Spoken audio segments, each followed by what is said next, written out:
ఫార్మాలో remakes పిచ్చిలా G తెలుగులో animals పిచ్చి. ఈ జీ తెలుగులో వాళ్ళకి ఈ యానిమల్స్ సెంటిమెంట్ ఏంటో తెలీదు గానీ ప్రెజెంట్ రన్ అయ్యే ప్రతి సీరియల్‌లోనూ యానిమల్స్ గెస్ట్ ఎంట్రీ ఇస్తాయి.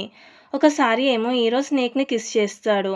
ఇంకో సీరియల్‌లో స్నేక్ హీరోయిన్‌ని కిస్ చేస్తది. ఎందుకిలా? అసలు మరీ ఇంత లాజిక్ లేని సీన్స్ పెట్టాలా? ఈ పాము, పులి, గోట్ మీద పెట్టిన క్రియేటివిటీలో సగం హీరో, హీరోయిన్ క్యారెక్టర్స్ మీద పెడితే బాగుంటాది కదా! జనరల్‌గా సీరియల్స్‌లో టీఆర్పీ రాకపోతే ఏ ఛానల్ వాళ్ళు అయినా సీరియల్స్‌లో మంచి ట్రాక్స్ తీసుకురావాలి. Like comedy tracks, hero, heroine separation tracks, emotional scenes, hero, హీరోయిన్‌కి ఎలివేషన్స్, రివెంజ్ ట్రాక్స్ ఇవి ఆడియన్స్‌కి కావాలి. హీరోయిన్ విలన్స్ కొడుతూ ఒక ప్రోమో పెడితే ఆడియన్స్ ఎంత హ్యాపీగా ఫీల్ అయ్యారు. అసలు ఇలాంటి ట్రాక్స్ ఎందుకు పెట్టరు? ఎప్పుడూ అదే ఏడుపు గొట్టు సీన్స్ పెట్టి ఆడియన్స్‌ని టార్చర్ చేస్తారు. ఆడియన్స్‌కి ఏం కావాలో అది చూపిస్తే టీఆర్పీ ఆటోమేటిక్‌గా ఇంక్రీజ్ అవుతుంది కదా!